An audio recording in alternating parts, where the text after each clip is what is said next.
प्रोनेसिस investor academy के इस brand new video में आप सभी का बहुत बहुत स्वागत है। आज का टॉपिक है शेयर बाजार में सब ठीक है। मतलब टॉपिक देखकर भी कुछ लोग बुरा मान जाएंगे ना कि सभी तरफ प्रॉब्लम चल रहा है, आपने ऐसा टॉपिक कैसे ले लिया, थंबनेल कैसे बना दिया। बट एनीहाउ इसी के बारे में इस वीडियो में हम डिटेल में जानेंगे और ये जानना ज़रूरी भी है।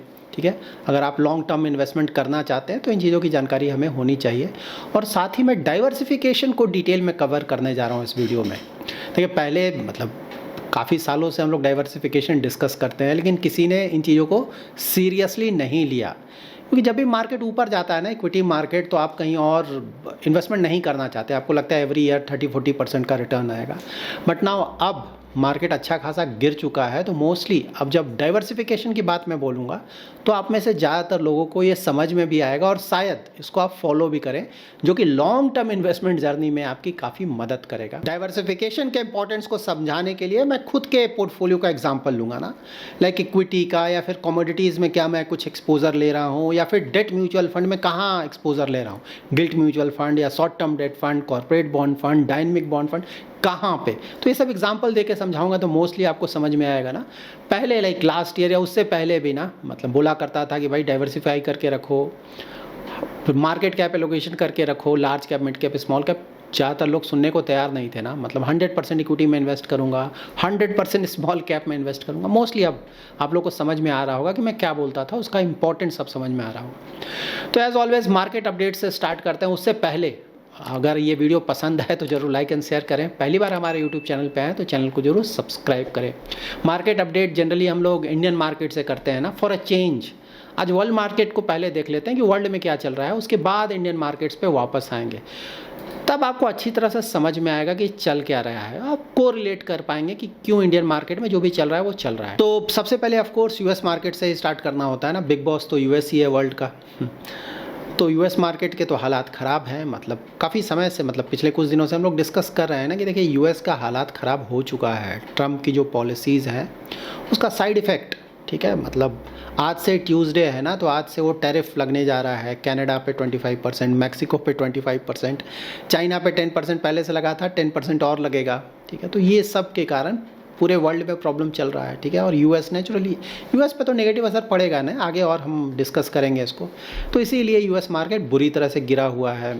एशियन मार्केट्स भी देखें ना, हालात ख़राब है। मतलब जापान का मार्केट बुरी तरह से गिरा हुआ है। चाइना का मार्केट थोड़ा ऊपर है फॉर अ चेंज, मतलब ज़्यादा ऊपर नहीं, फ्लैट ही बोलेंगे, थोड़ा बहुत ऊपर है ना। बॉन्ड्स देख लेते हैं तो अब तो 4.2 के आसपास आपको दिख रहा है ना, लेकिन कुछ समय पहले अगर देखते हैं ना तो 4.13% चला गया था, बहुत नीचे गिरा था, थोड़ा बहुत ऊपर आया है। बट हाँ, मतलब जिस तरह का ट्रम्प के पॉलिसीज़ हैं, आप एक्सपेक्ट कर सकते हैं कि आने वाले समय में जल्दी ही ये 4% से भी नीचे जाएगा। और यू नेवर नो, अगर यही सब वो करते रहे हैं तो शायद, मतलब शायद, गारंटी तो किसी चीज़ की नहीं है, एग्जैक्टली फ्यूचर तो पता है नहीं, लेकिन शायद इस साल में ही लास्ट होते होते इवन 3% के आसपास भी ना चला जाता है तो बहुत अच्छी खबर है। बट ऑफकोर्स डिपेंड करेगा ट्रम्प क्या करते हैं ना, और उसके बाद जो भी वो करते हैं उसका यूएस इकोनॉमी पे क्या फ़र्क पड़ता है, उसके बाद इन्फ्लेशन पे क्या फ़र्क पड़ता है, और उसके बाद इन सभी चीज़ों को हैंडल करने की रिस्पॉन्सिबिलिटी सेंट्रल बैंक की होगी, फेड रिजर्व, वो क्या करता है, देखते हैं क्या चलता है। बट हाँ, 4% से नीचे तो जल्दी ही लगता है कि ये चला जाएगा। उसके बाद क्रिप्टोज़ ना, बुरे हालात हैं, मतलब फिर से ये गिरने लगा। पहले तो मतलब ट्रम्प ने बोला था कि क्रिप्टोज़ को, मतलब कि यूएस गवर्नमेंट क्रिप्टोज़ को खरीदेगा ना, कुछ क्रिप्टोज़ का नाम उन्होंने बताया। इसके कारण 1-2 दिन बहुत तेज़ी से ऊपर गया था, फिर से नीचे आने लगा। ठीक है, मतलब ज़्यादा सीरियसली शायद इन लोगों ने लिया नहीं। देखिए, जो भी कंट्री का पैसा है ना, जैसे इंडिया का, जैसे जो फॉरेक्स रिजर्व होता है ना, जैसे इंडिया में है, तो वो आप कहाँ इन्वेस्टमेंट करोगे। ठीक है, तो इक्विटी में इन्वेस्टमेंट करोगे तो अच्छा है ना, वहाँ रिटर्न ज़्यादा आएगा, लेकिन वहाँ रिस्क भी तो बहुत ज़्यादा है ना। तो कंट्री का पैसा जनरली कोई भी इक्विटी में ज़्यादा एक्सपोजर लेना नहीं चाहता है, उसको सेफ हेवन में डाला जाता है, ताकि भाई जो भी पैसा है वो बचा के रखा जाए। जैसे हमारा इमरजेंसी फंड है ना, इसको आप उसी से कंपेयर कर लें। इमरजेंसी फंड में हम रिटर्न नहीं देखते हैं, हम देखते हैं कि भाई मेरा जो कैपिटल है वो बचा रहे, उसके ऊपर थोड़ा बहुत रिटर्न आ जाए, अच्छी बात है, लेकिन वहाँ पे हम कैपिटल पर रिस्क नहीं लेते हैं। तो वही फॉरेक्स रिजर्व, लाइक इंडिया भी बहुत बड़ा एक जो इन्वेस्टमेंट है यूएस के ना गिल्ट में इन्वेस्टमेंट होता है, उसके गवर्नमेंट सिक्योरिटीज़ में, क्योंकि सबसे ज़्यादा सेफ माना जाता है। और साथ ही आजकल हम गोल्ड में भी अपना एक्सपोजर बहुत तेज़ी से बढ़ा रहे हैं, ठीक है। तो ये सब सेफ जगह है। उस तरह यूएस भी ज़्यादातर इन्वेस्टमेंट वही सेफ हेवन में ही करता है, वहाँ भी गोल्ड का एक्सपोजर बहुत ज़्यादा है। वर्ल्ड में सबसे ज़्यादा गोल्ड यूएस में ही है, ठीक है। तो लेकिन हाँ, अब ट्रम्प ऐसा बोल रहे हैं, ऑफ कोर्स जो फेडरल रिजर्व है उसको तो बिल्कुल ये सब बातें पसंद नहीं आ रही होंगी कि क्या क्या बोल रहे हैं भाई। मतलब कंट्री का ये पैसा ना क्रिप्टोज़ में, क्रिप्टोज़ कोई ना गोल्ड जैसा नहीं है ना, you never know, all of a sudden पूरा गायब हो जाएगा। और कौन देश का पैसा यहाँ लगा है, बट एनी हाउ ट्रम्प ऐसा बोल रहे हैं। सो लेट्स सी वहाँ का सेंट्रल बैंक क्या करता है, उसका पोजीशन क्या होता है इस पर।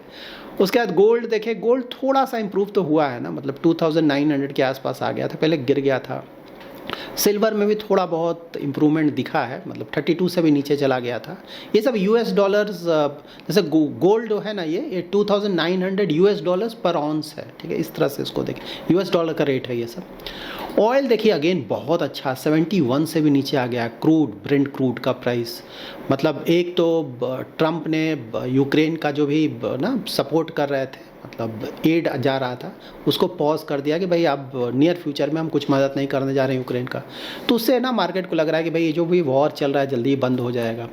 उसके बाद सेकंड है कि ट्रम्प बहुत ज़्यादा प्रेशर बना रहे हैं ओपेक प्लस पे भी, तो वहाँ पे वो आउटपुट इंक्रीज़ करने जा रहे हैं, उसके कारण भी ऑयल के प्राइसेस पे बहुत ज़्यादा प्रेशर है, इसीलिए वो नीचे आ रहा है। अगेन इंडिया के लिए तो बहुत अच्छी खबर है, मतलब 70 के आसपास अगर ब्रेंट क्रूड रहे या उससे भी नीचे चला जाए तो हमारे लिए बहुत अच्छा है, हमारी इकोनॉमी के लिए बहुत अच्छा है। यूएस का डॉलर इंडेक्स भी देखें तो थोड़ा गिरा है, 107 के आसपास चला गया था ना, अब उससे नीचे गिर गया है। अब इंडियन मार्केट्स को देख लेते हैं तो देखिए वर्ल्ड वाइड तो सही बात है, ज़्यादातर मार्केट्स में बहुत ज़्यादा परेशानी है, ठीक है। इंडियन मार्केट्स के हालात क्या हैं, तो देखिए इंडियन मार्केट्स के रिलेटिवली अगर आप देखें तो उतना ज़्यादा बुरा हालात नहीं है। मतलब जिस तरह का परफॉर्मेंस इंडियन मार्केट में चल रहा है डेली बेसिस पे बहुत ज़्यादा गिरावट, एटलीस्ट वर्ल्ड मार्केट से कंपेयर करें तो उनके मुकाबले परफॉर्मेंस ठीक ठाक है। नाउ हम डाइवर्सिफिकेशन के इंपॉर्टेंस को थोड़ा समझ लेते हैं। तो देखिए जब भी हम अपना इन्वेस्टमेंट करते हैं तो इन्वेस्टमेंट के लिए कितने सारे ऑप्शंस हैं, कहाँ कहाँ हम अपना इन्वेस्टमेंट कर सकते हैं। तो देखिए एक तो इक्विटी है, मतलब इक्विटी में आप स्टॉक्स में इन्वेस्टमेंट करते हैं, इक्विटी म्यूचुअल फंड्स में इन्वेस्टमेंट करते हैं, पीएमएस में इन्वेस्टमेंट करते हैं, एआईएफ में इन्वेस्टमेंट करते हैं, स्मॉल केस में इन्वेस्टमेंट करते हैं, बहुत सारा ऑप्शन है इक्विटी में इन्वेस्टमेंट करने का, ठीक है। उसके बाद सेकंड है डेट फिक्स्ड इनकम, उसके लिए बहुत सारे ऑप्शंस है। एक तो डेट म्यूचुअल फंड है, एफडी है, पीपीएफ है, ईपीएफ है, बहुत सारे ऑप्शंस है। पोस्ट ऑफिस डिपॉजिट्स हैं, ठीक है, वहाँ पे आप अपना इन्वेस्टमेंट कर सकते हैं। उसके बाद कमोडिटीज़ में मोस्टली हम गोल्ड में इन्वेस्टमेंट करते हैं और कुछ लोग सिल्वर में भी अपना इन्वेस्टमेंट करते हैं। और उसके बाद हो गया रियल एस्टेट ऑफ कोर्स, या तो आप लैंड खरीद लें या फिर कॉमर्शियल प्रॉपर्टी या फिर रेसिडेंशियल प्रॉपर्टी या फिर रीट्स के थ्रू भी रियल एस्टेट में आप अपना एक्सपोजर ले सकते हैं। इसके अलावा ऑफ कोर्स एक नया एसेट क्लास आप बोल सकते हैं, उसको भी बहुत ज़्यादा पॉपुलर है, वो है क्रिप्टोज़।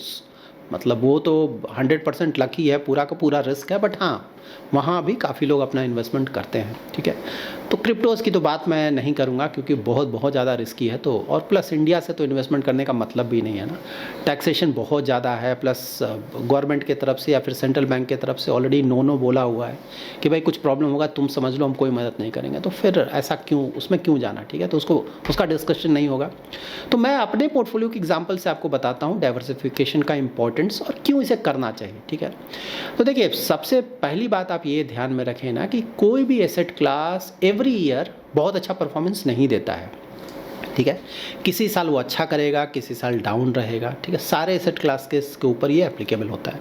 इक्विटी सिंपल है ना, मतलब कोविड के समय बुरी तरह से गिरा, उसके बाद फिर बहुत तेज़ी से ऊपर आया, फिर से अभी देख रहे हैं बुरी तरह से गिर गया। मतलब ऐसा नहीं कि एवरी ईयर रिटर्न देगा ही, बीच बीच में गिरेगा। गोल्ड भी वैसा ही है, मतलब बहुत ज़्यादा वोलाटाइल तो नहीं, इक्विटी जैसा तो नहीं है, लेकिन वो भी थोड़ा ऊपर नीचे करता है। सिल्वर तो खैर बहुत ज़्यादा वोलाटाइल है, बहुत ज़्यादा ऊपर करता है।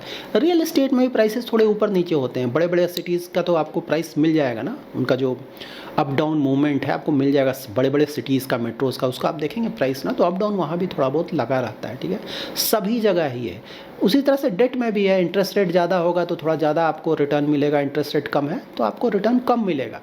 तो तो इसीलिए जो हमारा पैसा है ना उसको डिफरेंट एसेट क्लासेस में हम रखते हैं। वो इसलिए रखते हैं ताकि भाई हमें नहीं पता है कि आने वाले सालों में कौन सा एसेट क्लास अच्छा करेगा या ख़राब करेगा, ठीक है। एक तो ये रीज़न है, ठीक है। दूसरा मतलब आप लोग बोलते हैं नहीं नहीं लॉन्ग टर्म में तो इक्विटी अच्छा रिटर्न देता है तो इक्विटी में ही पूरा करना चाहिए। बात बिल्कुल सही है कि लॉन्ग टर्म में चांसेस काफ़ी ज़्यादा हैं कि इक्विटी से हमें रिटर्न ज़्यादा मिलेगा, लेकिन इक्विटी वोलेटाइल भी बहुत ज़्यादा है, बहुत ज़्यादा रिस्की है, ठीक है।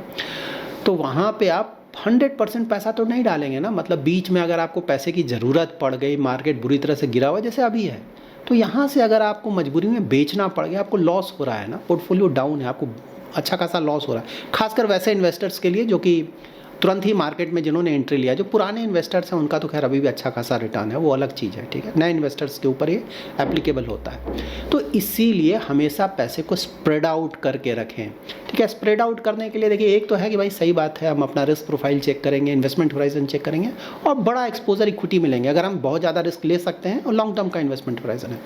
इन्वेस्टमेंट होराइजन देखिए मीडियम टर्म रफली आप बोलेंगे ना 5 to 10 ईयर्स का इन्वेस्टमेंट होराइजन, उसको आप मीडियम टर्म बोलेंगे। लॉन्ग टर्म 10 ईयर प्लस का अगर इन्वेस्टमेंट होराइजन है तब आप उसको बोलेंगे लॉन्ग टर्म, ठीक है। इक्विटी के अगर लॉन्ग टर्म का इन्वेस्टमेंट होराइजन है तो बहुत अच्छा माना जाएगा, वहाँ पे एवरेज आउट होकर अच्छे रिटर्न आने के चांसेस बहुत ज़्यादा होते हैं, ठीक है। तो ये है। उसके बाद देखिए ये सब डिसाइड करके इक्विटी में डिसाइड करें आप कि भाई कितना डालना है। अगर कम रिस्क लेना चाहते हैं तो मे भी 10, 20, 30% इक्विटी में आप डालेंगे। ज़्यादा रिस्क लेना चाहते हैं तो मे भी 50, 60 और बहुत ज़्यादा तो इवन 70% भी इक्विटी में आप डाल सकते हैं, इस तरह का। लेकिन जो बाकी का पैसा है वो आप दूसरी जगह कोशिश करें डालने का, ठीक है ना। जैसे कुछ पैसा आपने डेट में इन्वेस्ट कर दिया, कुछ आपने कमोडिटीज़, अगर आपको गोल्ड पसंद है तो कुछ गोल्ड में डाल दिया, बहुत ज़्यादा रिस्क लेना चाहते हैं तो कुछ सिल्वर में डाल दिया, ठीक है। इस तरह से आप अपना डाइवर्सिफिकेशन करें, पूरा पैसा किसी एक एसेट क्लास में नहीं डालें। देखिए हमेशा ध्यान में रखें ना कि इक्विटी में रिटर्न ज़्यादा आता है लेकिन लॉन्ग टर्म बने रहना पड़ता है आपको, ठीक है। तो लॉन्ग टर्म बने रहने के लिए ज़रूरी है कि जो भी आपका प्रिंसिपल अमाउंट है ना पूरा मत ख़त्म कर दें, प्रिंसिपल अमाउंट थोड़ा बचे रहने दें, ठीक है ना। जैसे 100% स्मॉल कैप, ठीक है, जस्ट एग्जाम्पल के लिए बता रहा हूँ। तो 100% स्मॉल कैप के साथ रिस्क क्या है ना कि बात सही है कि भाई बहुत लंबे समय तक रखेंगे, एवरेज आउट होकर ठीक ठाक रिटर्न आ जाएगा, ठीक बात है, ये आपका भी मानना है मेरा ही मानना है। रिस्क क्या है यहाँ पे ना कि मार्केट कभी कभी बहुत ज़्यादा गिर जाता है, ठीक है ना। स्मॉल कैप 50-60% भी कभी कभी गिर जाता है। तो आप समझ रहे हैं आपने मतलब 1 लाख रुपया इन्वेस्ट किया, ठीक है, उसमें से बच जाएगा ना 40-50,000 रुपीज़। 1 लाख में से 40-50,000 रुपये ही आपका बचेगा, बाकी सब गायब। स्टॉक मार्केट तो ऐसा ही होता है, ठीक है। शॉर्ट टर्म के लिए तो भाई टिकना मुश्किल है ना, आप कैसे टिकेगा, मोस्टली आप डर कर भाग जाएंगे। आप बोलेंगे नहीं भाई थोड़ा बचा, उसको बचा लें तो ये भी ख़त्म हो जाएगा। ज़्यादातर इन्वेस्टर्स के साथ यही होता है। इसीलिए थोड़ा डाइवर्सिफाई, चलो ठीक है मार्केट गिरेगा 20%, 30% मेरा पोर्टफोलियो हिट होगा, एटलीस्ट उसको हम झेल पाएंगे। लेकिन अगर ना 50, 60, 70% पोर्टफोलियो उड़ जाएगा, झेलना बहुत मुश्किल है, ठीक है ना। इसीलिए मैं बोलता हूँ मार्केट कैप एलोकेशन की भाई लार्ज कैप में भी अच्छा खासा एलोकेशन रखें। 50, 60, 70% जितना रिस्क ले सकते हैं उसके आधार पे आप डिसाइड करेंगे और इन्वेस्टमेंट होराइजन के आधार पर डिसाइड करेंगे। मिक्सअप करके रखें, डेट में भी रखें। जैसे मेरा पोर्टफोलियो है ना, तो मैंने इक्विटी में भी, डायरेक्ट इक्विटी में भी इन्वेस्ट किया है, म्यूचुअल फंड में भी इन्वेस्ट किया है। इक्विटी के लिए इक्विटी म्यूचुअल फंड में भी इन्वेस्ट किया है, ठीक है। इक्विटी म्यूचुअल फंड में ज़्यादा मैं दिमाग नहीं लगाता हूँ क्योंकि वहाँ पे फंड मैनेजर है ना, उसको दिमाग लगाना, मैं क्यों दिमाग लगाऊँ। तो वहाँ पे सिर्फ SIP करके छोड़ देता हूँ, ख़त्म हो गया, वो अपना चल रहा है, अभी भी चल रहा है मेरा, ठीक है। मार्केट गिरा तो मैंने बंद नहीं किया है, ठीक है ना, ये करने का बेस्ट समय तो वो चल रहा है, ठीक है। उसी तरह से स्टॉक्स है, स्टॉक्स में तो फंड मैनेजर मैं खुद हूँ क्योंकि वो तो मुझे ही देखना है। तो वहाँ पे इक्विटी में, म्यूचुअल फंड में चेंजेस नहीं करता हूँ, चल रहा है। स्टॉक्स में मैं चेंजेस करता हूँ क्योंकि मुझे देखना पड़ेगा ना भाई कहाँ पे क्या चल रहा है। अगर कहीं कुछ प्रॉब्लम दिख रहा है या फिर कुछ अच्छे इन्वेस्टमेंट अपॉर्चुनिटीज़ अवेलेबल है तो ऑफ कोर्स मैं वहाँ जाऊँगा, ठीक है। लेकिन हाँ सब कुछ लॉन्ग टर्म का है। लॉन्ग टर्म का ये मतलब नहीं है कि मैं एक ही स्टॉक में बिल्कुल जंक है, गलती से इन्वेस्टमेंट का फिर भी पड़ा हुआ हूँ, ठीक है ना। चेंजेस अगर रिक्वायर्ड है, मुझे लगता है कि चेंजेस करना चाहिए तो मैं करूँगा और करता हूँ, ठीक है। ये हो गया equity part.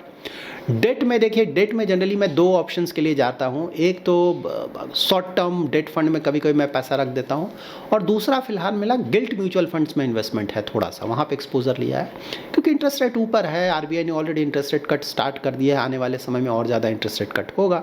Interest rate cut होगा तो गिल्ट फंड से हम अच्छे रिटर्न्स एक्सपेक्ट कर सकते हैं। लेकिन अगेन गिल्ट फंड बहुत ज़्यादा रिस्की है कि आप एक्सपेक्ट कर रहे हैं इंटरेस्ट रेट नीचे जाएगा, अगर वो थोड़ा ऊपर जाने लगा तो आपका जो प्रिंसिपल अमाउंट है वो भी थोड़ा बहुत कम हो सकता है, ठीक है।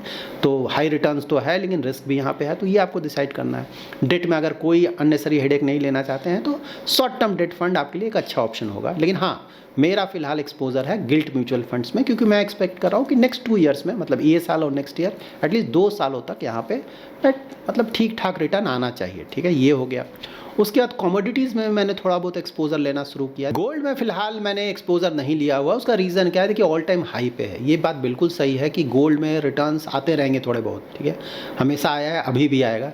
रीज़न यही है कि ना बहुत ज़्यादा प्रॉब्लम चल रहा है वर्ल्ड में, तो प्लस यूएस इकोनॉमीज़ में आप देख रहे हैं ट्रम्प क्या क्या कर रहे हैं, तो वहाँ पे जो भी दूसरे कंट्रीज़ हैं ना, जो कि अपना ज़्यादातर पहले इन्वेस्टमेंट यूएस के गवर्नमेंट सिक्योरिटीज़ में करते थे, अब उनको डर लग रहा है ना कि पता नहीं यूएस क्या करेगा, और प्लस यूएस इकोनॉमी का क्या होगा जिस तरह से ट्रम्प के पॉलिसीज़ हैं। तो ऑफकोर्स डर का माहौल है कंट्रीज़ में, दूसरे कंट्रीज़ में, तो वो चाहेंगे कि भाई यूएस में अपना जो एक्सपोजर है हम कम करें, और ये लगातार चल भी रहा है। खासकर ये और ज़्यादा बढ़ गया जब जो रसिया का एसेट्स था ना बाहर दूसरे कंट्रीज़ में, उसको जब सीज़ कर लिया गया, ठीक है, तो उसके चाइना बहुत तेज़ी से गोल्ड खरीद रहा है, इंडिया बहुत तेज़ी से गोल्ड खरीद रहा है, यूरोपियन कुछ कंट्रीज़, खासकर एशिया ईस्ट यूरोपियन कंट्रीज़ बहुत तेज़ी से गोल्ड खरीद रहे हैं। सभी जगह ये माहौल है, ठीक है।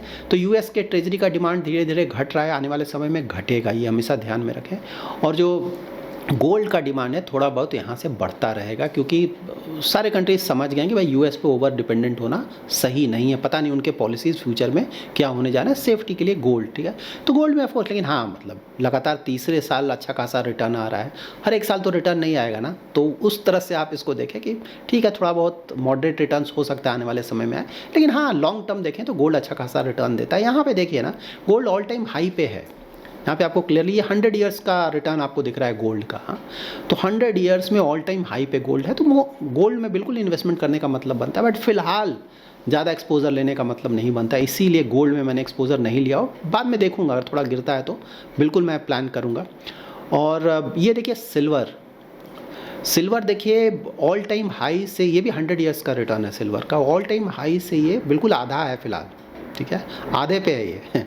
तो यहाँ पे गुंजाइश है सिल्वर में, लेकिन हाँ सिल्वर बहुत ज़्यादा रिस्की होता है, ध्यान में रखें। गोल्ड है ना काफ़ी हद तक स्टेबल होता है रिटर्न्स, ये सिल्वर देख रहे हैं कितना ज़्यादा अप डाउन होता है, तो ध्यान में रखें। यहाँ अगर बहुत ज़्यादा रिस्क नहीं लेना चाहते सिल्वर में नहीं जाएँ, गोल्ड आपके लिए अच्छा है, क्योंकि यहाँ पे अननेसरी हेडेक है, ठीक है, ध्यान में रखें। बट हाँ मैंने सिल्वर में थोड़ा बहुत एक्सपोजर लिया है। देखिए वर्ल्ड वाइड अब देखें ना, इंटरेस्ट रेट सभी जगह कम हो रहा है। यूरोपियन यूनियन लगातार इंटरेस्ट रेट कम कर रहा है, अभी फिर से इंटरेस्ट रेट कम होने वाला है और ज़्यादा कम करेंगे। इंडिया में तो रेट कट स्टार्ट हो ही चुका है, यूएस में रेट कट चल ही रहा है, वर्ल्ड वाइड रेट कट चल रहा है, और इसका बेनिफिट मिलेगा वर्ल्ड इकोनॉमी को ना आने वाले महीनों में। आप धीरे धीरे देखेंगे इसका फ़ायदा होगा, खासकर नेक्स्ट ईयर से तो और ज़्यादा उसका फ़ायदा आपको दिखने लगेगा।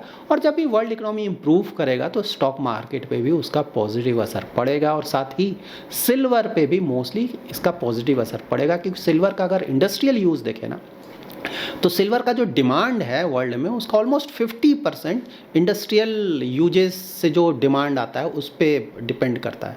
तो अगर वर्ल्ड इकोनॉमी इंप्रूव करेगा तो ऑफकोर्स सिल्वर का डिमांड थोड़ा बढ़ेगा, तो वहाँ इसीलिए मैंने थोड़ा बहुत यहाँ पे एक्सपोजर लिया हुआ है। बट हाँ रिस्क ही बहुत ज़्यादा है, तो ये बात आप ध्यान में रखें।